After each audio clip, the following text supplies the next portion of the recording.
Bonjour, bonjour Pierre, comment allez-vous? Bonjour. Je suis très content de vous recevoir. Je représente une association qui s'appelle, enfin une association de fait qui s'appelle le Congoton Club, le Cotton Club. Et dans ce cadre-ci, le Cotton Club est une association de la diaspora congolaise qui a pour ambition de créer la 27e province de la République démocratique du Congo. Voilà. Et nous avons découvert que tu étais une personne d'intérêt par rapport à la République démocratique du Congo et j'aurais aimé que tu puisses te présenter avec tes propres mots, expliquer un peu ton parcours et dire voilà comment ça a commencé et comment tu as décidé de t'impliquer physiquement et intellectuellement pour le développement et l'aide au développement. Alors, c'est une longue histoire, parce que je suis assez âgé. Et l'histoire commence lorsque j'étais à l'école primaire et qu'un jour, dans ma classe, voilà tout d'un coup qu'un immense iceberg rentre dans la classe. C'était un père blanc d'Afrique, tout de blanc, qui nous impressionne énormément, qui vient nous raconter une histoire qui était déjà celle de Tintin. Et quand on est sorti de la classe, très impressionné, je rentrais à la maison et tout d'un coup, voilà que l'immense iceberg vient à côté de moi et il me dit: Est-ce que tu fumes? Je devais avoir 8 ans. Et je dis non, et il me présente une cigarette. La cigarette, c'était une cigarette en chocolat. Et il me dit: Ça, ce chocolat, ça vient du Congo. C'était un souvenir, je le dis souvent, parce que voilà comment tout d'un coup, on est interpellé. Et il faut savoir quand même que dans ces années-là, on est dans les années 50, Mhm. où on se trouve vraiment impliqué par de grands discours que je ne connaissais pas, mais qui datent de l'époque de Belges, un peu plus intelligents que les autres. Et je parle par exemple du professeur de Gand, Van Bilzen, qui fait un travail et il propose au gouvernement un plan en 10 ans pour permettre au Congo d'accéder à Ouais, son le indépendance. plan Van Et Bilzen. dans la Libre Belgique va titrer le lendemain: Voilà un incivique. C'était être un incivique que d'oser parler de l'indépendance du Congo Voilà. dans cette année-là. Donc, tout ça, c'est le climat autour duquel on se trouve. Et en 1960, moi, je suis chef d'une grande unité scout. Et nous allons, de manière bénévole, apprenant qu'il y a l'indépendance du Congo et qu'il y a tous les colons qui fouillent et qui arrivent à Zaventem, on demande d'urgence des gens pour venir aider, la Croix-Rouge. Et les scouts se mobilisent pour aller accueillir les pauvres colons qui arrivent, souvent épuisés parce que c'était des départs Ouais, en urgence, précipité. c'était dans des difficultés, etc. Donc, effectivement, il y avait sur le plan humain quelque chose d'assez émouvant. Dans le même temps, ces, ces gens qui arrivaient comme des victimes, alors qu'en fait, tout ça est un témoignage d'une manière bâclée, d'une manière très mal organisée de la part de la Belgique vis-à-vis de ce qui était à l'époque le Congo qui devenait justement indépendant. D'accord. Et puis on va vivre toute l'histoire de Patrice Lumumba Mhm. avec la division en Belgique entre ceux qui sont pour Tchombe, D'accord. pour effectivement essayer de récupérer la province riche du Congo Oui, de ça c'est la l'époque. sécession Et tout ça, catangaise. c'est ce qu'on va retrouver dans toute la presse. Et puis, bon, moi, à l'époque, en 1967, je suis engagé par Oxfam. Et je suis engagé par un homme qui s'appelle le Baron Rouge, le Baron Antoine Allard. Et le Baron D'accord. Antoine Allard était un fils de banquier qui avait été envoyé par son père en 1940 au Congo Mhm. pour aller gérer les affaires familiales. Donc, c'était D'accord. des gens qui n'étaient pas aux colonies, mais qui avaient des possessions Ouais. dans les colonies et et quand il arrive au Congo, il me raconte, à l'époque 1968, il me raconte, voilà, comme moi j'étais arrivé là-bas, j'ai vu le sort qui était fait aux Congolais, la Mhm. maltraitance des travailleurs dans les plantations, Mhm. dans les mines, etc. Et j'ai décidé d'augmenter les salaires de tous les travailleurs. D'accord. Conclusion, le gouverneur du Congo de l'époque l'arrête et le met en prison. Pour, Comment il s'appelait ouais. je ne peux pas le dire. Je dis simplement, il le met en Reitmans. prison. Il le met, non, c'est pas Reitmans, c'est avant. Il le met en prison parce qu'on le traite de nouveau incivique, parce que l'effort qui est fait par les Congolais doit servir à la Belgique de participer à la guerre D'accord. qui sévit à l'époque en Mhm. Europe. Ouais. Et il va s'enfuir. Il va Le Baron s'enfuir. Rouge. Oui, de Ah, prison, d'accord. il va s'enfuir. Wow. Et il va rejoindre en Afrique du Sud l'armée sud-africaine comme ambulancier. Wow. Et il va remonter avec l'armée d'Afrique du Sud qui va aller par la Tanzanie, c'est pas encore c'est le Tanzanie, qui va aller, parce que ce sont des colonies allemandes, qui va aller, ils vont remonter toute cette partie donc orientale du Congo et il va arriver pour rejoindre sa femme au Caire. D'accord. Pourquoi il s'appelle le Baron Rouge? Tout simplement parce que c'est le même homme qui va fonder Oxfam en Belgique, D'accord. qui va nous influencer par ses visions pacifistes, solidaires et d'une vision post-coloniale qui était un peu plus avancée que la moyenne des Belges de l'époque. Et c'est le même. Il est appelé Rouge tout simplement parce que c'est lui qui ira avec la reine Elisabeth de Belgique après ça, qui ira et à Moscou et à Pékin. Donc Wow. il avait une vision vraiment avancée de la société, de la manière dont on pouvait coexister dans le monde. Ça va donner à Oxfam une grande liberté. Et nous, jeunes à l'époque, pensant qu'il fallait évidemment tourner la page du colonialisme, qu'il fallait absolument voir une coopération qui soit une coopération qui libère, qui permet, qui contribue à l'émancipation des peuples, ça va être le slogan. Et nous allons pouvoir non seulement soutenir à l'époque au Congo des initiatives émancipatrices sur le plan de la santé, sur le plan de l'éducation, mais aussi nous allons pouvoir soutenir les mouvements de libération qui, à l'époque, surtout dans les colonies portugaises, commencent à émerger, commencent à mener leur lutte d'émancipation et soutenir l'ANC d'Afrique du Sud et la COSATU, le syndicat d'Afrique du Sud, qui, eux, sont dans leur lutte pour la fin de l'apartheid. Et ça va être l'environnement dans lequel on va créer les actions Oxfam, mais surtout aussi, avec Oxfam, participer à la création du Comité national pour l'action pour la paix et le développement. Et là, nous allons être en contact régulier avec des délégations qui viennent du Congo, avec des délégations qui viennent des colonies portugaises, avec le représentant de l'ANC. Et notre formation, ce sera la rencontre de ces gens-là qui sont des gens engagés dans une conception tout à fait post-coloniale, non agressive, pas nécessairement agressive vis-à-vis de l'ancien colonisateur, mais qui disent cette période est terminée, nous rentrons dans une nouvelle période et voilà quelles sont nos attentes et nos exigences. Et ça fera partie du dialogue et c'est comme ça qu'on va aussi faire pression sur le politique en Belgique, vraiment faire des pressions directes sur les partis pour faire entendre la voix des sans-voix de l'époque, c'est-à-dire l'ensemble des peuples africains et en particulier du peuple congolais dans sa recherche, ses aspirations. Et c'est à cette époque-là aussi que je vais rencontrer un certain Laurent Désiré Kabila. Ah, ok. Il est à l'époque dans les maquis, du côté de la Tanzanie. Et Laurent Désiré Kabila arrivait en Belgique discrètement, on dirait en bruxellois, en stummelings.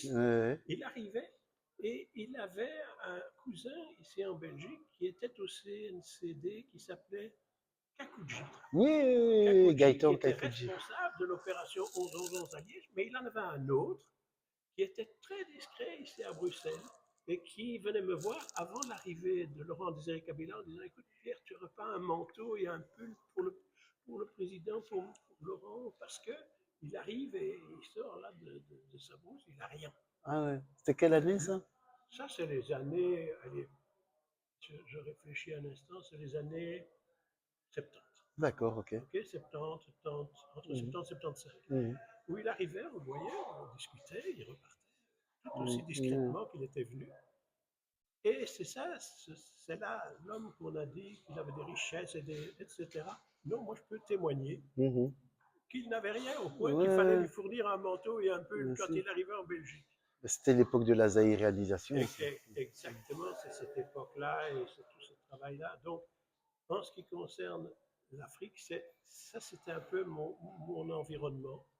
Et c'est celui avec lequel j'ai travaillé avec de nombreux collègues à l'intérieur d'Oxfam, mais à l'intérieur du CNCD, à l'intérieur aussi du soutien aux cellules qui existaient en Europe, comme pour l'Afrique du Sud, comme pour les pays de l'Afrique australe, et qui étaient pour nous une sorte de continuité d'une réflexion que nous avions commencée par le fait qu'en Asie, à l'époque, il y avait des grands courants. D'abord, Gandhi Mmh. et tout le mouvement gandhien, qui était un mouvement à la fois de décolonisation, de revendication, mais suivant d'autres méthodes, c'est-à-dire la méthode pacifique Non violent. ou la méthode qui était employée par Ho Chi Minh au Vietnam. D'accord. Et pour nous, donc dans la réflexion de l'époque des jeunes progressistes, disons, de Mmh. l'époque, bah, Cuba, le Vietnam, l'Afrique du Sud, c'était un peu notre environnement de réflexion, d'approche, d'entente, avec des lectures comme celle de Frantz Fanon, Bien qui sûr. était évidemment Ouais. pour nous un indicateur de comment on devait rompre avec la mentalité de cette Europe suffisante, de cette Europe coloniale qui en fait était sortie de la décolonisation contrainte et forcée par le fait que beaucoup de peuples africains avaient contribué à la libération de l'Europe Ouais. durant la Deuxième Guerre mondiale et avaient aussi appris de, de gens en Europe qu'est-ce que c'était que la résistance syndicale, qu'est-ce que c'était que la résistance culturelle, qu'est-ce que c'était que... Il y avait une très forte émulation dans les sociétés de l'après-guerre parce qu'on estimait que la guerre étant finie, on était rentré évidemment très vite dans la guerre froide, mais il y avait le courant de ceux qui pensaient que la guerre froide, c'était vraiment un moyen d'essayer de recréer des dominations, et d'autres qui pensaient qu'on pouvait dépasser ce cadre de la guerre froide par des processus de sécurité et de coopération. D'accord. Coopération, c'était vraiment aussi le débat de l'époque, coopération avec le Mmh. Sud en Amérique latine, mais le Sud avec un choix en Amérique latine entre ceux qui servaient les intérêts des grandes sociétés multinationales et on avait une coopération d'assistance au déploiement post-colonial, Mmh. celui des grandes multinationales, et on avait aussi, à côté de ça, tous ceux qui estimaient que des modèles comme celui, par exemple, de Salvador Allende au D'accord. Chili, 1973, Mmh. 70, 73, faut pas oublier, étaient, sur le plan de la conception démocratique, était l'avant-garde sur laquelle nous pouvions aussi D'accord. nous articuler et qui se basait, au fond, sur le sens même de l'unité populaire tel que l'avait avancé Salvador Allende. Un autre qui avançait un programme qui nous était cher aussi, avec lequel nous avons coopéré, eh c'est Julius Nyerere en D'accord, Tanzanie, ouais, ouais. qui va imaginer un modèle de développement communal, les Mmh. villages Ujamaa, et D'accord. qui va se faire contrer par les Britanniques qui vont faire tomber le prix de la jute dont ils étaient les principaux D'accord. exportateurs. Ah. Nous, on va entendre tout ça et on va rencontrer un Julius Nyerere qui nous explique un jour, face à face, et qui nous Mmh. dit, vous savez, je vais vous expliquer à vous, pour nous, Tanzaniens, vouloir entrer sur le marché mondial avec notre jute, c'est Mmh. comme si vous étiez un boxeur Mmh. et vous n'avez jamais encore été sur un ring. Et tout d'un coup, on vous met des gants, un dentier, une Mmh. coque, etc. Et on vous dit, allez, monte sur le ring. Vous montez sur le ring et en face de vous, vous avez Cassius Clay. Mmh. Ah Il est ouais. clair qu'au premier coup de poing, vous êtes par terre. Ouais, Il ouais. disait, ça, c'est notre sort à nous, Mmh, mmh, en mmh. Tanzanie, et pour lequel nous vous demandons de nous soutenir. Tout Et à c'est fait. alors qu'Oxfam est devenu l'importateur, et nous avons imaginé à ce moment-là ce qu'était Ah un commerce d'accord. équitable, et qu'on a commencé à importer le café de Tanzanie. D'accord, d'accord. Voilà, Ah ouais. bon, ça voilà, comment on rentre dans un milieu, et puis petit à petit évidemment avec des intellectuels et d'autres, on va commencer à publier avec la revue Contradiction, on va commencer à publier des critiques sévères de ce que c'est que cette Mhm. coopération dite de l'aide liée. Mhm. Ça va être toute une période des années 70-80 où il y aura un vrai débat sur le plan, mais qu'est-ce que c'est que cette coopération? Mhm. Que veulent dire au niveau européen les accords de Lomé? Mhm. En quoi est-ce que nous devons être capables d'informer nos partenaires pour leur permettre de résister à l'impérium des Oui, pays du Nord, de l'Europe, qui, niveau économique. au nom Mhm. d'une économie qui était déjà une économie de pillage, Mhm. eh bien, comment est-ce que les partenaires congolais, africains, quand ils venaient à Bruxelles dans le cadre de ces dites négociations de Mhm. partenariat, Ouais. en fait, ce n'était pas des négociations de partenariat, c'était on va vous donner ça et vous allez nous rattraper petit à petit, mais entre-temps, on pille tout ce qu'il y a là. C'est ça. Mais en fait, On en est encore là. oui, vous deviez prendre position par rapport au fait que vos mentors étaient traités d'inciviques. Par exemple, le Baron Rouge était Bien traité sûr, d'incivique et tout ça, et vous deviez inverser la tendance, c'est ça. évidemment. Ben, Mais voilà. il y avait une volonté de le faire, il y avait une capacité de le Mm. faire en plus. Oui, Nous oui. étions entendus. Il ne faut quand même pas oublier que même à l'époque, je reviens au début du siècle passé, mais le Parti socialiste naissant dans les années 20, 28, 30, il participe à des congrès, Mhm. les congrès de Bakou, D'accord. Ouais. que lorsque en 1927, Mhm. les successeurs du congrès de Bakou veulent se réunir à nouveau, ils se réunissent à Bruxelles, Mm. ici à Bruxelles, où ça, au Palais d'Egmont, avec la permission de qui? Du ministre des Affaires étrangères de l'époque. Qui est-il? Il est Émile van der Velde, D'accord. qui est le grand homme du monde socialiste de l'époque et qui va permettre que se tienne à Bruxelles Mhm. le congrès de Bruxelles sur la décolonisation 1927. Ah, bah ça, c'est C'est incroyable. l'histoire, hein? Oui, oui, tout Donc à fait. c'est l'histoire dans l'histoire Mhm. et c'est déjà une projection quand même d'une Europe qui est une Europe dans laquelle il y a eu la Première Guerre mondiale, dans laquelle il y a le sentiment qu'il faut qu'on puisse créer une société qui respecte certaines règles, Mhm. et notamment c'est l'effort qui est fait dans la Société des Nations. D'accord. Dans cette Société des Nations, ça Mm. implique des gens en Belgique, comme Van der Velde, mais surtout aussi euh, Henri Lafontaine, qui D'accord. est un des grands penseurs Mhm. sur ce que serait la coexistence pacifique entre les peuples. Et il va D'accord. alors sortir aux États-Unis, où il est en train de faire des conférences, il va sortir la Magna Carta, qui est Oui, une oui, première charte qui Mhm. va servir pour l'élaboration de la Charte des Mm. Nations Unies. D'accord. Mais oui, c'est ça, parce qu'en fait, la Société des Nations a pris fin en fait au début de la Deuxième Guerre mondiale avec le fameux Échec, discours de Haïlé Sélassié. très clair. Oui, c'est ça. Eh ben, en tout cas, franchement, c'est une peinture très riche. On va pas savoir vraiment aller dans les détails de votre parcours qui a commencé vraiment très tôt, déjà à l'école primaire avec le retour de Tata Raphaël en Oui, Belgique, c'était en 56, je pense. Hein. oui, Et mais par contre, vous nous avez donné rendez-vous ici, donc dans le musée de la bande dessinée, qui est comme un immeuble de marque style Art Nouveau, Horta. Horta. Euh, Qu'est-ce que vous pouvez nous dire sur votre passion pour l'Art Nouveau et en même temps en relation avec la RDC? Je vous dirais d'abord que si je vous ai invité ici, c'est tout simplement parce que j'habite à côté.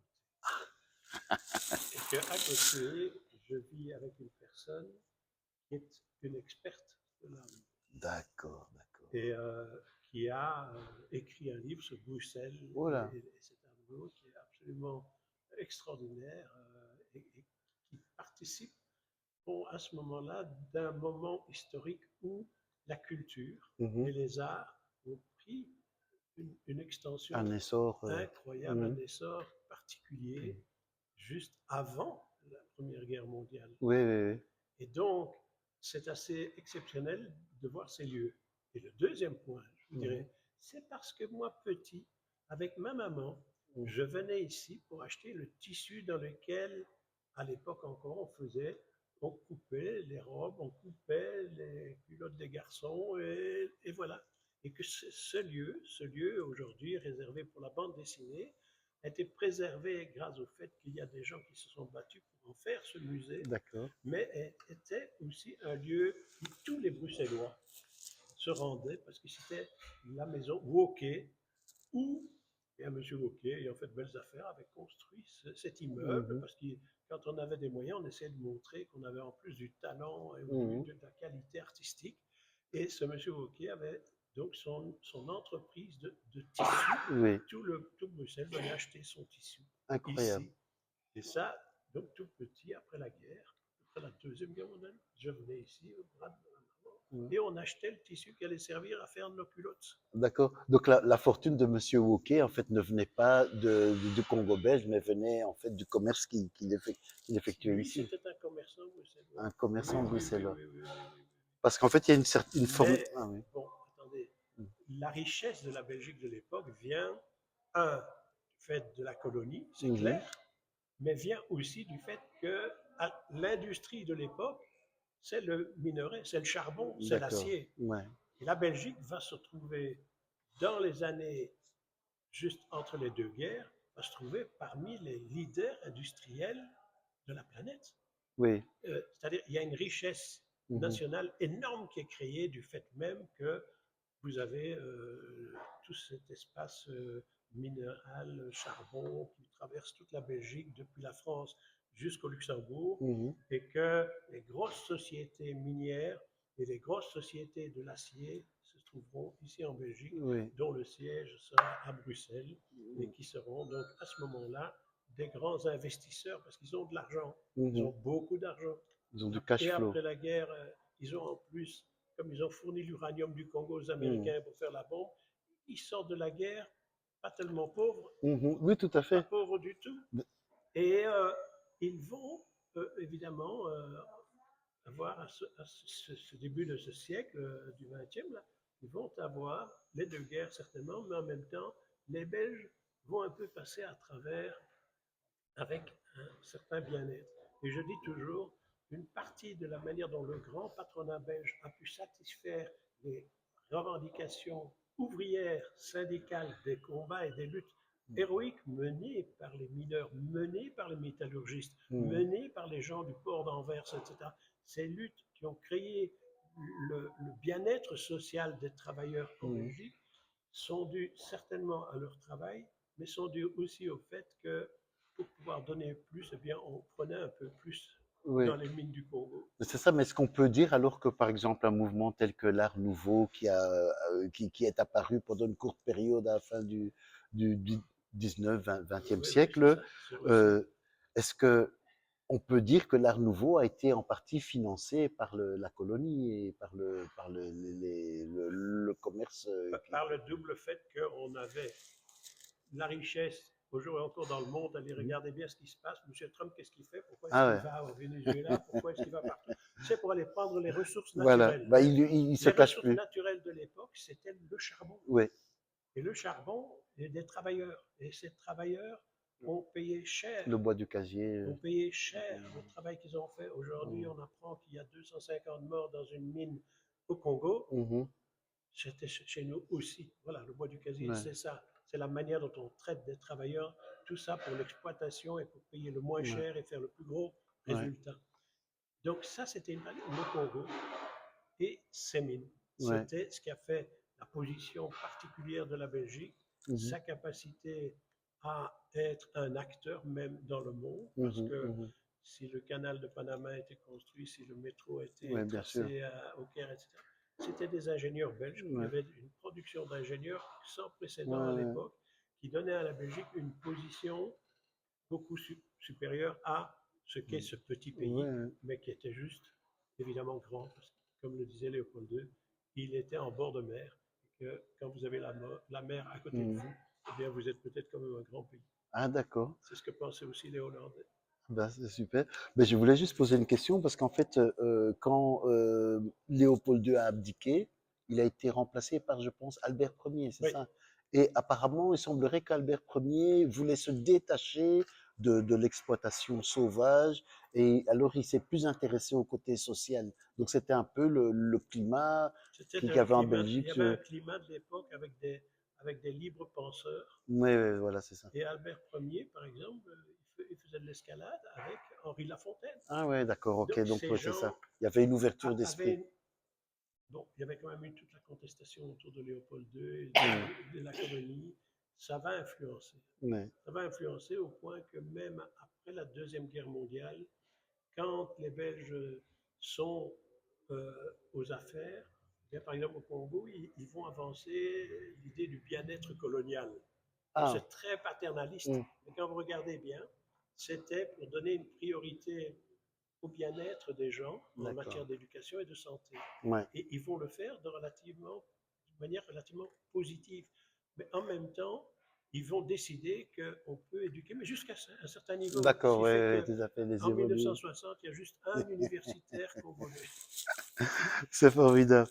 Ben, ça nous amène au troisième point sur votre création, parce qu'en fait, vous avez tracé un parcours où vous avez commencé avec Oxfam. Et au sein d'Oxfam, ça c'était une partie en fait que j'ignorais totalement. Vous étiez tout début avec le Baron Rouge. Les maisons de la laïcité, donc les lacs. Oui, Est-ce que vous... Oh, excusez-moi, laïcité, humanisme en Afrique centrale. Voilà. Alors, c'est quoi? Ça vient mais d'où? c'est une belle histoire. Alors, dans la période postcoloniale, il y a en Belgique, dans une université, on a enfin fait venir des Congolais qu'on estimait suffisamment matures pour pouvoir aller à l'université. Et donc, vous avez nombre de Congolais qui sont venus en Belgique, non pas simplement pour accompagner le colonisateur, hein, ce qui a été le cas et qui est une histoire que Sophie peut raconter. Hein. Donc, il y a des Congolais qui vont être boursiers du gouvernement belge. D'accord. Et il y a un développement de l'université de Lovanium d'un côté Mhm. et au Katanga de l'université Ouais, de Lubumbashi. d'accord. OK? Ça va donner l'occasion pour les Congolais de pouvoir accéder au savoir et de pouvoir imaginer une série d'espaces dans lesquels ils peuvent développer leur propre pays. Seulement, ça, c'est la tendance officielle, gouvernementale, pendant que la tendance business, minière, Ah ouais, ouais. elle, n'a qu'un seul objectif, comme elle le Le fait profit. avec la, la mort de Lumumba et avec des gens comme Tchambé, c'est comment est-ce qu'on peut exploiter le Mm. Congo, non seulement sur le plan minier, sur le plan agricole, sur le plan Mm. forestier, et ils vont poursuivre l'exploitation coloniale sous d'autres habits, Ouais. puisqu'on va le déguiser, cette exploitation post-coloniale, par le fait qu'on veut une coopération. Mhm, mhm. Et nous étions censés être les bons petits blancs qui allions vers les noirs pour leur apprendre comment on creuse un Mhm, puits, comment on fait une déforestation, etc., etc. mhm. Mais il se fait que ce n'est pas ça qu'on a fait. La plupart des ONG ont qui fait et cause pour ces étudiants qui venaient ici, qui nous racontaient les réalités vécues chez eux. D'accord. Ces étudiants, il y en avait à Louvain, il y en avait à Bruxelles, essentiellement Bruxelles et Louvain. D'accord. Louvain pour les cathos, Bruxelles pour les laïcs. Mhm. Okay. Et ces étudiants, quand ils sont rentrés chez eux, un jour, c'est eux qui nous ont appelés en disant, écoutez, nous qui avons été dans cette université, du libre examen, de la libre pensée, de la défense d'une série de valeurs, eh bien, nous estimons que c'est un héritage intéressant que Mhm. nous voudrions pouvoir partager ici au Congo. Et nous estimons que la meilleure façon de le faire, c'est que vous nous souteniez dans le développement de la défense. Petite parenthèse, en 1958, le dernier ministre des colonies s'appelle Mhm. Buisseret. D'accord. Et Buisseret, dernier ministre des colonies, en 2 ans, a fait une chose intelligente. Mhm. Il a ouvert des écoles publiques. Il a ouvert des écoles publiques parce qu'à l'époque, tout l'enseignement était dans les mains des missionnaires. Ouais, ouais, Mais les missionnaires partaient de plus en plus, vieillissaient. Et ouais. lui, il a compris qu'il fallait ouvrir un réseau, comme en Belgique, un Mhm. réseau d'écoles publiques, Mhm. des ateliers, et des écoles primaires et secondaires. Il a vraiment engagé tout ça. Il y a encore aujourd'hui des écoles publiques au Congo.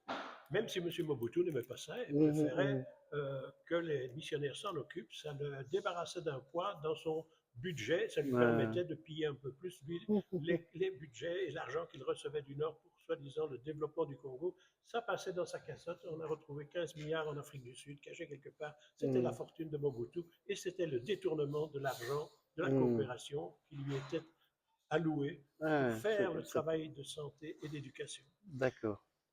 Nos partenaires anciens de l'université de l'ULB nous ont appelés un jour en disant voilà, nous nous créons en association et nous allons nous appeler Humanisme et Solidarité, valeurs que nous avons entendues, déclinées durant nos études chez vous. Nous pensons que nous pouvons mettre ça en œuvre ici. Et ils créent Humanisme et Solidarité. D'accord. Et Humanisme et Solidarité va avoir comme objectif de reconstruire, de défendre les propriétés de l'État congolais, ses écoles publiques. Et ils vont, à titre d'exemple, commencer à l'Issala à reconstruire une école où, quand je suis passé, parce que j'avais été invité à venir voir, si vous faisiez ça sur un mur, bien le mur bougeait. Ah ouais. Donc ces écoles étaient dans un état de délabrement incroyable. Et ils vont petit à petit s'occuper de 10 grandes écoles dans l'espace de Kinshasa. D'accord. Et ils vont démontrer qu'il est possible de non seulement éviter que Mobutu ne confie ses écoles aux missions, parce que c'est ça qu'il faisait, n'ayant pas d'argent, il confiait. Et ils vont plaider auprès de l'autorité congolaise de Kinshasa pour dire voilà un modèle qui a été fait par qui peut nous, fonctionner, qui peut fonctionner avec, en associant les enseignants, en permettant dans le même temps à ces enseignants de rattraper le retard parce qu'il n'y avait plus de formation pédagogique. Il n'y avait pour plus les de mise à enseignants. jour. Ils faisaient tout par eux-mêmes avec un courage extraordinaire, mais il n'y avait pas de mise à jour, il n'y avait pas comme chez nous où les enseignants ont les journées pédagogiques. Bien sûr. Et ils ont réinstauré le système des journées pédagogiques. D'accord. En mission qui leur a été confiée par le ministre de l'Éducation de Kinshasa, qui a dit je vous confie le soin de faire ça, on va voir pendant les années qui viennent comment ça marche pour en tirer les expériences.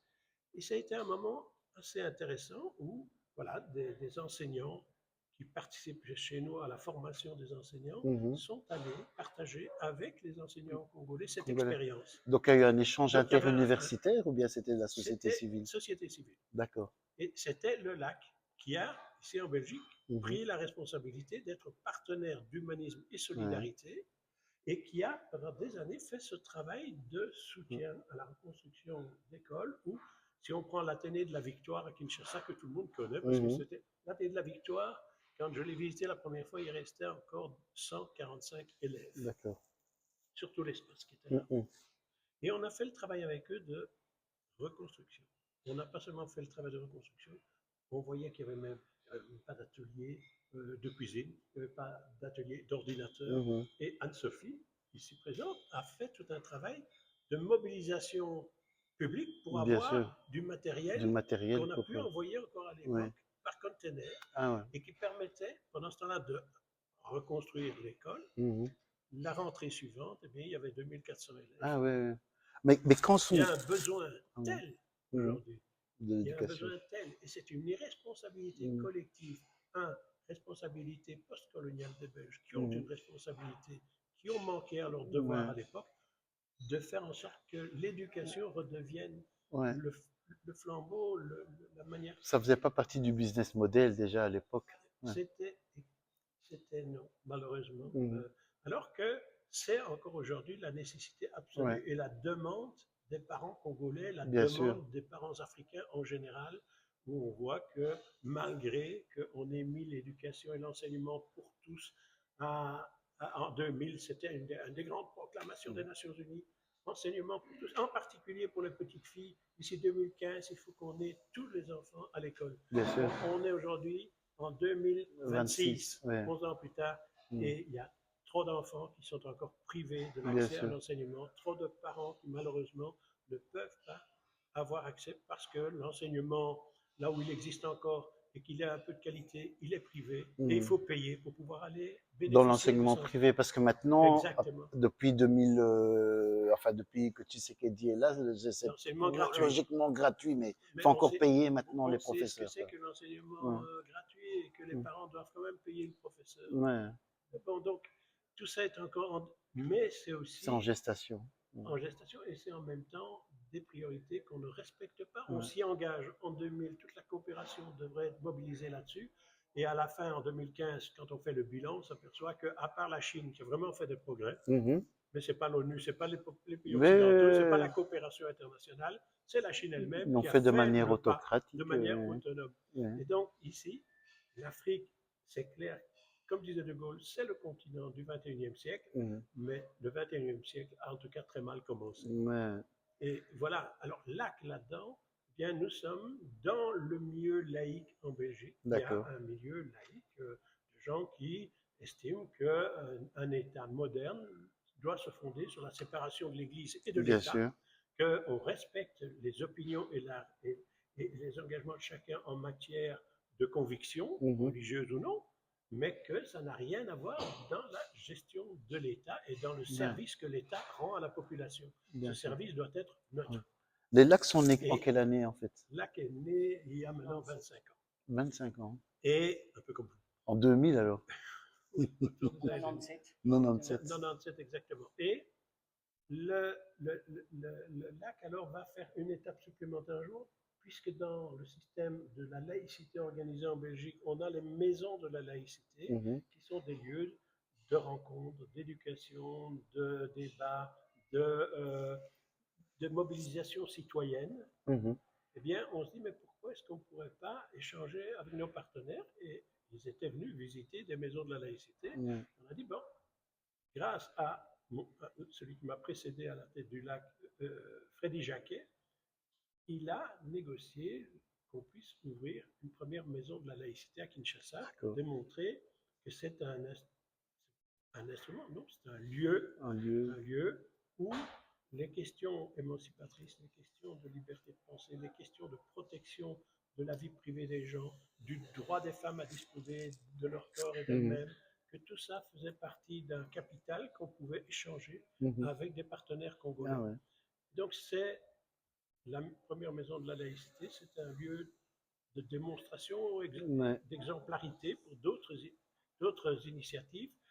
Et en même temps, c'est un lieu où les associations qui s'occupent des enfants des rues, qui s'occupent de l'environnement, qui s'occupent des droits des femmes, qui s'occupent de la formation euh, en protection, enfin, pouvaient se réunir, discuter de D'accord. comment, comme chez nous, la société civile, elle est un acteur politique dans nos Mhm. sociétés pour donner des orientations à cette société dans le cadre du respect des droits fondamentaux de la Ah, personne et du collectif. tout à fait. Eh bien, c'est de ça qu'on a commencé à parler avec les partenaires et c'est ça qui est en train de se construire petit à petit. Ça a pris du temps parce que d'abord, on avait loué un lieu Mhm. et pour ne rien vous cacher, voilà, on loue un lieu à Congolais qui avait une belle maison dans un espace de limité Mhm. et on la loue. Et puis on s'aperçoit qu'ils nous disent, mais vous payez les loyers en Belgique. Quoi. Mhm. Donc, déjà, pour nous, ça nous dérangeait de dire qu'on doit payer. Mhm. Les loyers devraient servir aussi Oui, oui, à couple, à l'amélioration l'amélioration des de. vies des Congolais, Oui. non par les taxes Mhm. qu'ils payent sur place, Mhm. etc. Non, ça c'est. Donc, on a décidé de construire nous-mêmes. D'accord. Donc, on a construit. Mais quand on a construit, on s'est trouvé confronté au Covid. C'était très Mhm. Mhm. difficile. Donc, c'est clair que c'est un projet qui se développe pas à Petit à pas, petit. petit à petit, qui n'est pas la panacée, qui est Mhm. une façon de voir la société, une façon de travailler avec les citoyens Mhm. dans leur capacité à finalement influencer les orientations d'un État pour qu'il devienne réellement un Tout à État de fait. droit, c'est-à-dire respectant Mhm. quelques règles fondamentales autour desquelles tout le monde peut se mettre d'accord, notamment la Déclaration universelle des droits de l'homme, Mhm. souvent contestée comme étant une invention du Nord. Je vous signalerai simplement que autour de la table, pour créer la convention de la fameuse Déclaration universelle des droits de l'homme, il y avait non seulement des Américains et des Européens, mais il y avait des Chinois, des Libanais, Mhm. des gens qui ont influencé la construction, qui lui ont accordé un aspect plus social qu'individuel, et tout ça Mhm. était très positif. Et aujourd'hui encore, avec les partenaires dans le monde, la grande discussion, c'est de dire la construction des droits humains ne repose pas seulement sur les droits individuels, Mhm. mais également sur les droits collectifs. Bien Des sûr, revendications qui sont collectives et qui aujourd'hui sont le plus largement exprimées par beaucoup de mouvements citoyens du Sud. bien sûr. Parce qu'au XIIe siècle, il y avait la charte du Mandé, Évidemment, donc au Mali et tout ça. bien sûr. Je voulais, parce qu'en fait, vous avez abordé le point de la maison de laïcité à Kinshasa. Et en fait, ça nous a mené vers la quatrième question, parce que c'est vrai que notre temps est compté. Euh, je voudrais illustrer cette question par une initiative qui avait été prise en Belgique à l'époque. Je pense que c'est Louis Michel qui était ministre des Affaires étrangères. Il avait proposé qu'il y ait un jumelage de toutes les communes en Belgique avec une commune en RDC. Et de là, je rebondis donc sur les maisons de la laïcité. Donc il y a une maison de la laïcité qui est créée à Kinshasa. Donc vous avez expliqué un peu l'histoire. Vous avez au début vous louez d'abord à limiter, puis vous voyez que c'est pas exactement, ça correspond pas très bien à la mentalité. Vous préférez construire de manière à ce que des fonds soient investis sur place. Et moi je me, J'insiste, c'était à la demande de nos partenaires. Hein. oui, oui, à la demande des partenaires, bien sûr, ils sont, on les connaît. Mais je voulais dire, vous êtes présent ici, par exemple, dans 205, vous avez 256 maisons. 75. 275, Non, excusez-moi. 75. Soyez Ah, modeste. 75 C'est maisons. déjà beaucoup, hein, je peux vous Ah, dire. d'accord, j'avais compris Sur la, 275. ça, c'est sur la partie Bruxelles et Wallonie. D'accord. Il y a après ça nos partenaires flamands qui ont un autre système. Ce ne sont pas Oui, vraiment les maisons, c'est une autre façon de permettre aux gens de se retrouver qui est d'accord. tout aussi valable, c'est Voilà. pas ça. Mais en Wallonie, quand vous regardez la petite Belgique, Oui, 75, 75. 75, Ben, c'est déjà pas mal. Hein. c'est déjà pas mal. Et moi, je me disais, en agissant un peu en miroir, euh, pourquoi est-ce qu'on ne pourrait pas imaginer, bon maintenant c'est moi qui lance ça comme ça, parce que vu qu'il y a que une seule maison des lacs en RDC, qui est la République démocratique du Congo, est grande comme l'Europe, donc c'est un chantier immense, interminable. Euh, on ne pourrait pas imaginer que, par exemple, chacune des maisons des lacs ici puisse s'associer avec une commune quelque part et faire une sorte de jumelage culturel ou un projet comme ça. En fait, j'essaye de dire comment. Enfin, je pourrais même jumeler les deux questions, la question 4 et 5, en disant comment voyez-vous le futur de cette collaboration. Parce que s'il y a 70 maisons en Belgique et une seule à Kinshasa, est-ce que vous Euh, croyez que la sauce va prendre? C'est ça. oui, oui, donc c'est un beau défi. Mais C'est c'est un ça. beau défi, il faut être clair. Et c'est un défi, euh, j'ai envie de dire, important pour la survie même de la coopération euh, Au qui développement. aujourd'hui est complètement malmenée. D'accord. Parce qu'il faut être clair, la coopération à l'époque du ministre Louis Michel Mm. était encore C'était un peu quelque chose aventurier. qui était un fleuron Mm. en matière de solidarité entre les peuples du Nord et du D'accord. Sud. Il y avait cette volonté, rappelez-vous, c'est l'époque des forums sociaux mondiaux Oui, oui. qui sont Tout à là fait. pour critiquer Davos. Mhm. Aujourd'hui, on ne parle plus que de Davos, et on parle Ouais. beaucoup moins des forums sociaux Ouais, il mondiaux, y on a est plus. d'accord. Oui, il y a plus. Aujourd'hui, vous avez M.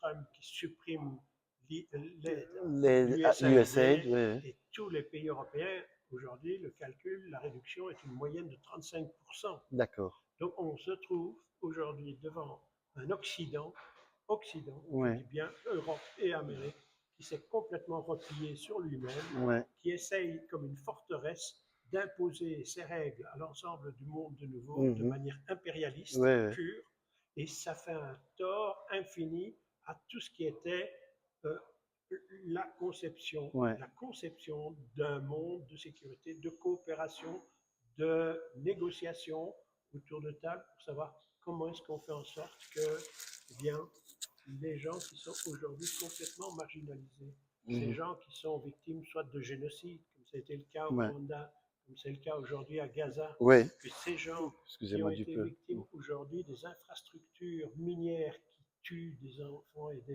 des jeunes creuseurs, Mhm. que ces enfants qui sont dans des situations où l'eau a été complètement polluée et ils meurent Ouais, de cancer et ils meurent simplement parce qu'il n'y a plus aujourd'hui ce souci essentiel de la sauvegarde de la vie humaine, mhm. de la conception que la vie d'un enfant du Zimbabwe ou d'un enfant du Venezuela ou d'un enfant de Gaza ou de chez nous à Bruxelles, à Paris ou à Londres, ce sont des enfants qui ont les mêmes droits Voilà. et que nous avons à travailler pour que Mhm. ces droits soient respectés. Mhm. Et donc là se trouve aujourd'hui le défi, c'est que, au contraire, que fait l'Europe aujourd'hui? Que font les États-Unis aujourd'hui? Eh bien, les deux se retrouvent comme étant une puissance assiégée qui doit se défendre, alors qu'ils sont là encore aujourd'hui la superpuissance mondiale. Ouais. Ils sont en train de forcer tous leurs concitoyens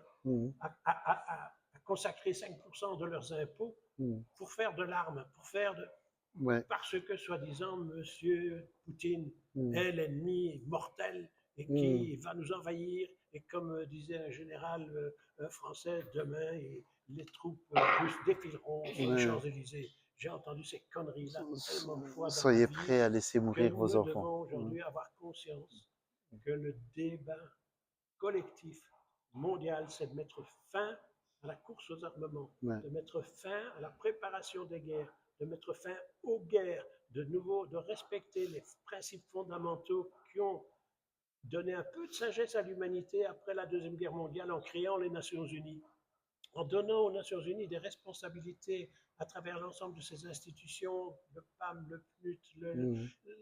l'OMS. Regardez les Américains qui se retirent aujourd'hui de Ouais, l'OMS ouais, en ouais. plus. Et les accords de Paris, En ouais, ils plus, sont. ils se sont déjà retirés de Mhm. l'UNESCO avant. Mhm. C'est ignoble. Et pendant ce temps-là, M. Tuck crée un soi-disant Conseil de comité la de la paix. paix, conseil de la paix. Faut payer 1 milliard. Et pour entrer, il faut payer 1 milliard, c'est-à-dire c'est un truc de riche, fait pour Mhm. les riches et pour Ouais. contrôler le monde. Et c'est la paix des riches qu'ils veulent imposer. Mhm. Nous devons absolument combattre cela, tous ensemble. Nous Ouais. devons nous rendre compte que notre avenir commun, il ne peut exister qu'à deux conditions. Il y a une première condition qui est de mettre fin à cette course aux armements et à la guerre, Mhm. parce que ça engloutit et les budgets et la recherche-développement. Ne Ouais. l'oublions pas, quand elle est consacrée pour les armes, il y a toujours après ça une dérive parce qu'on va le vendre sur le marché à tout le monde. Mhm. C'est ce qui se passe aux États-Unis, c'est ce qui se passe chez nous aujourd'hui. Donc ce problème de dire on ne peut pas penser coexistence entre les peuples sans penser la paix, mais une paix qui soit une paix qui respecte les gens et qui respecte les institutions que les peuples ont créées pour essayer de faire en sorte qu'ils puissent coexister et coopérer. Si on détruit ces institutions, on détruit tout projet de coopération. Bien sûr. Ça, c'est le point 1. Le deuxième point qui est fondamental, c'est clair, c'est qu'en faisant ces armes, en faisant l'industrie, euh, cette industrie folle aujourd'hui qui est comment est-ce que je contrôle et je pille les richesses dans le monde. Nous avons dans nos sous-sols encore d'énormes richesses, c'est vrai, Mhm. et aujourd'hui c'est la course à celui qui va pouvoir en piquer le plus à l'autre. Quand j'ai Les été la terres dernière rares, fois au ouais. Congo, pour moi c'était évident que le Congo était devenu un ring de boxe entre Américains et Chinois. Mhm. Ça se voit, il ne faut pas aller loin. Mais les Chinois contrôlent 80% des Mais minéraux donc, congolais. on est dans une situation où on doit remettre de l'ordre dans tout ça. Il y a eu un moment où on avait un peu de sagesse avec la création des Nations Unies. On a perdu cette sagesse, on a marginalisé M. Guterres, qui est pourtant un homme tout à fait respectable et qui dit des choses intelligentes. On l'a marginalisé et on est dirigé par une bande de flibustiers qui sont en train de piller la planète. Ouais. Ce pillage s'accompagne de la destruction du biotope, s'accompagne de la destruction de notre environnement commun. Donc, arrêter les guerres d'une part et remettre ces budgets-là au service de la coopération et comprendre que nous sommes en train de détruire complètement notre planète sur laquelle nous devons tous vivre. Alors vous avez des fous qui quelque part pensent qu'ils vont aller pouvoir se réfugier sur Mars, quoi. C'est vous dire la folie dans laquelle on est en train de nager aujourd'hui.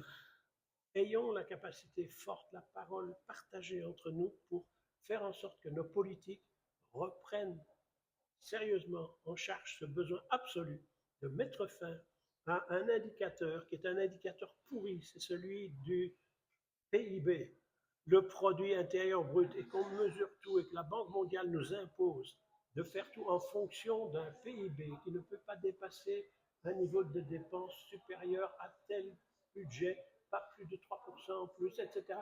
On est en train de nous manipuler complètement avec des notions économiques que plus personne ne contrôle et ne gère. Mettons ça de côté. Mettons ça de côté. Revenons à la raison. Mhm. La raison qui nous oblige à mettre la solidarité au cœur de nos débats. Et on l'a fait disparaître. Remettons-la au cœur de nos débats. Ce sera la seule façon aujourd'hui de pouvoir en sortir. Et il y a des moyens. Moi, je suis admiratif de voir tous ces jeunes qui se baladent dans le monde aujourd'hui au nom d'un budget européen qui est parfois bon, hein. Erasmus. Erasmus, Eh bien, c'est excellent. Ça permet à des jeunes d'aller découvrir ce qui se passe ailleurs, d'aller parler à d'autres jeunes qui sont dans les universités, à Dar es Salaam, à Kinshasa, à Lima, c'est Erasmus etc. plus, ça. Oui, pas Ça, avec la... c'est pour moi un peu comme les objecteurs de conscience qui partaient dans les pays du Sud et qui Mhm. revenaient révolutionnaires. Je vois que ces jeunes qui reviennent et qui ont été en contact, c'est l'échange, c'est la rencontre qui fait et qui enrichit notre humanité. Et Mhm. donc, que ce soit le lac, que ce soit d'autres associations, que ce soit nos politiques, qu'ils réfléchissent qu'on ne peut pas survivre sur cette planète sans remettre au cœur du débat les règles fondamentales de la solidarité. Ben, c'est super. Et une toute dernière question pour clôturer. Comment voyez-vous l'implication de la diaspora, donc la fameuse province 27, maintenant avec le tissu, la société civile maintenant en Belgique? Parce que voilà, maintenant il y a des, par exemple, moi j'ai un fils de 22 ans qui est né ici, c'est tout ce qu'il connaît, il connaît pas du tout le Congo. Donc comment voyez-vous en fait cette... Méchante question. Méchante question parce que, objectivement, le nombre de citoyens issus de la communauté congolaise en Belgique est impressionnant. Ce nombre est impressionnant et en même temps me fait vraiment de la peine, me fait froid dans le dos, de par le fait qu'il ne s'est pas impliqué réellement dans la défense de son pays, d'avoir cette solidarité fondamentale avec son pays. Ça ne veut pas dire qu'il n'y a pas des acteurs qui le font, il y en a, et sur le plan des coopérations, et sur le plan de la solidarité, sur le plan politique, il y en a qui le font. Mais globalement, de toute mon expérience, qui est de plus de 60 ans, hein, eh bien, je trouve que les communautés, par exemple, quand je compare avec la communauté chilienne et la manière dont elle a été solidaire avec son pays, la, la communauté même, il y a des petites communautés, la communauté cubaine, comment elle était, vietnamienne, en Belgique, ils ont été des acteurs interpellants pour la solidarité belge. Les Congolais sont absents. Les Congolais sont absents. Et c'est tragique. Il y a un individualisme qui s'est créé et qui est un peu le chacun pour soi, avec certains qui réussissent très bien et en politique et dans le commerce et dans la culture, etc. Très bien. Mais ça ne fait pas une interpellation pour notre société, alors qu'ils sont présents. Mhm. Et ça, ça me peine très, je peux le dire sincèrement, parce que comme moi je suis un peu sur tous les fronts pour l'instant. Vous savez comment on a beaucoup mobilisé pour dénoncer le génocide à Gaza. Mhm. On a mis 120 000 personnes dans les rues. Quand on voyait les gens défiler, il y avait beaucoup d'étrangers d'origine étrangère, mais principalement du monde arabe. Ouais. Les autres, et les Congolais, Mhm. on ne les a pas vus, on ne les a pas entendus. Ils n'ont pas dit qu'ils étaient solidaires avec nous, de ces gens-là. On ne les a pas vus. Ils sont Et, présents, hein, il y a le mouvement Free Congo et tout ça, mais c'est oui, oui, toujours mais des petites poches. Mais c'est des petites poches Ouais. et en plus, ils n'ont pas un front commun. Mhm. Donc, ils ne pèsent pas. Alors qu'avec le nombre de gens qu'ils représentent ici en Belgique, Mhm. si toutes ces petites apprenaient à Travailler ensemble. travailler ensemble, à se coordonner, à avoir une parole, je suis sûr qu'elle serait entendue. Euh, Bien sûr, ça ne résout pas tout quand on voit comment se passent les relations entre, par exemple, la France et l'Algérie et la manière dont un Bien million sûr. d'Algériens vivant en France ne parviennent pas à faire entendre la voix de la raison par Mhm. rapport à ce conflit qui est toujours un conflit, ce qui n'est Alors, chez nous, il n'y a pas de conflit pour l'instant entre la Belgique et le Congo. Mhm. Mais il n'y a pas d'engagement non plus. Oui, notre ministre a bien dit que c'était Kagame qui envahissait le Congo et qui devait se Mhm. retirer. Et les relations diplomatiques sont Mhm. momentanément rompues avec le Rwanda, ce que je trouve regrettable, je ne le cache pas. Mais, mais, mais quoi? Quelle est la parole qu'on a entendue pour faire en sorte qu'on arrête les massacres dans l'est du Congo Ouais. aujourd'hui? Parce que moi, je me suis occupé de Gaza et on a fait ces manifestations. Mais aujourd'hui, quel silence sur le Congo, quel silence sur le Soudan, Mhm. quel silence sur la Somalie, quel silence dans Mhm. nos sociétés. Mhm. Et c'est très grave parce que même s'il y a des journalistes courageux qui font encore des reportages, je pense à des gens comme Colette Brackman, je pense à la RTBF, le samedi matin, il y a souvent d'excellentes émissions avec des journalistes courageux qui essaient d'expliquer. Le samedi après-midi à la RTBF, il y avait Mhm. toujours une émission sur le Congo. Ouais, ouais, C'est ouais, fini, non, il n'y a c'est plus. fini, c'est fini. Il y a un Donc, désintérêt, ouais. c'est un peu pour dire, voilà, Mhm. moi je fais un appel, si je Mhm. peux faire un appel de dire, voilà, le vieux, là, il nous dit, essayez de coordonner votre projet et le partager avec la société Mhm. civile Ouais. chez nous, parce que c'est la seule façon de faire pression sur le politique et d'obtenir des changements radicaux pour que demain on ait une nouvelle coopération qui ne repose plus sur les intérêts des uns et des autres, mais sur l'obligation que Mhm. nous avons de respecter les droits fondamentaux de toutes les Mhm. populations qui vivent sur cette planète. Et n'oublions jamais, nous sommes, nous les Blancs, 1 milliard. Vous, les Africains, les Latino-Américains, les Asiatiques, vous êtes 8 milliards. Mhm. 8 milliards, ça veut dire 8 milliards de cerveaux. Donc Mhm. l'avenir est à vous. Bien sûr, bien sûr. Je termine par. Et je voulais juste vous poser une petite question pour vous laisser le mot de la fin. Est-ce que vous savez que le Oui, c'était fini, mais le traité d'amitié entre la Belgique et le Congo n'a jamais été ratifié, vous le savez? voilà. C'est un bel exemple. Mm. C'est un bel exemple. Peut-être que nous devons profiter de 1927, le centenaire de la conférence de Bruxelles sur la Excellente idée. décolonisation, devrait vous mobiliser, devrait nous mobiliser. Très bien. Merci beaucoup. Merci beaucoup, Pierre Galland.